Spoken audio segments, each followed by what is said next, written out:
नमस्ते दोस्तों, डर की सच्ची दास्तान में एक नई कहानी के साथ आपका फिर से बहुत स्वागत है। तो कैसे हैं आप लोग? उम्मीद है काफी डर रहे होंगे।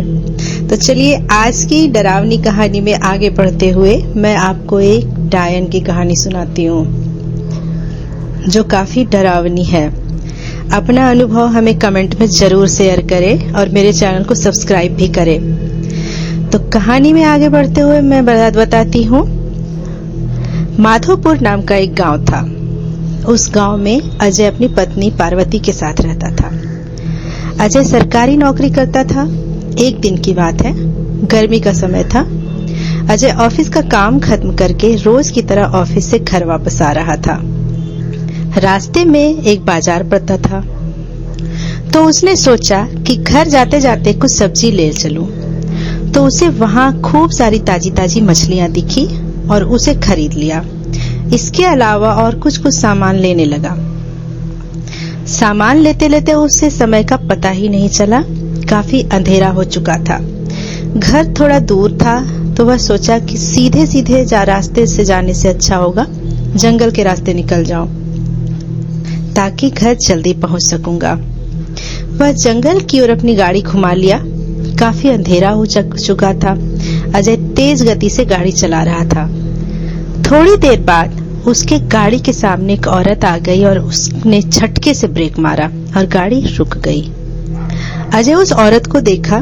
वह औरत बड़ी सी घूंघट डाल रखी थी और जोर जोर से रो रही थी। अजय उससे पूछता है कि तुम कौन हो और तुम्हारा घर कहाँ है? इतनी रात को इस घने जंगल में क्या कर रही हो? लेकिन वह अजय के कोई भी सवाल का कोई जवाब नहीं देती है, बस रोए जा रही थी। उसके रोने से ऐसा लग रहा था कि पूरा जंगल गूंज रहा हो। अजय ने सोचा कि शायद किसी मजदूर की पत्नी होगी, रास्ता भटक गई होगी। रास्ता बहुत ही सुनसान था, इसलिए उसने सोचा कि इस औरत की मदद कर दी जाए। फिर अजय ने बोला कि तुम मेरे साथ मेरे घर चलो, सुबह होते ही तुम्हें तुम्हारे घर छोड़ दूंगा। वह उसके घर तो चली जाती है, लेकिन काफी देर से पहुंचने के बाद जैसे ही गाड़ी की आवाज सुनी, पार्वती जल्दी से दरवाजा खोलती है। पार्वती ने देखा कि अजय की गाड़ी के पीछे एक औरत बैठी है। वो उससे कुछ सवाल पूछती है। अजय ने सारा किस्सा सुनाया। पार्वती की तबीयत ठीक नहीं थी, तो उसने कहा कि आज खाना यही बना देगी। अजय उसे किचन में भेजकर कहता है कि जाओ कुछ खाना बना दो। पार्वती भी उसे सब कुछ समझाकर अपने कमरे में आराम करने चली जाती है। थोड़ी देर बाद उसे किचन से कुछ अजीब सी आवाजें सुनाई देती है। वह उठकर देखने आई तो देखी कि वह औरत चुपचाप से किचन में अपना सिर झुकाए घूंघट डाले बैठी हुई थी। वह उसे कहती है कि अभी तक तुमने कुछ भी खाने को नहीं बनाया, जल्दी बनाओ। काफी कुछ समझाने के बाद भी वह औरत अपनी जगह से नहीं उठी।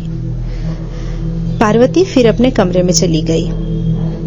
लगभग 10 मिनट के बाद उसे फिर से कुछ वैसी ही आवाजें सुनाई देती है, तो वह जल्दी से आकर किचन में देखती है।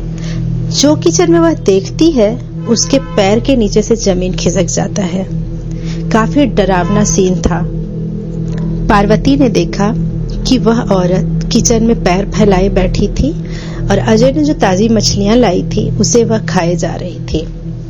खाते हुए उसे तनिक भी होश नहीं था कि कोई उसे देख भी रहा है। यह सब देखकर पार्वती का दिल दहल गया। उसने चूल्हे पे जलते हुए आग को एक थाली में उठाया और उस पर फेंका। आग की जलन से वह बुरी तरह चिल्लाते हुए घर से बाहर भागी। भागते भागते वह जंगल की ओर चली गई। इस तरह से पार्वती ने हिम्मत दिखाकर उस डायन को अपने घर से बाहर निकाला।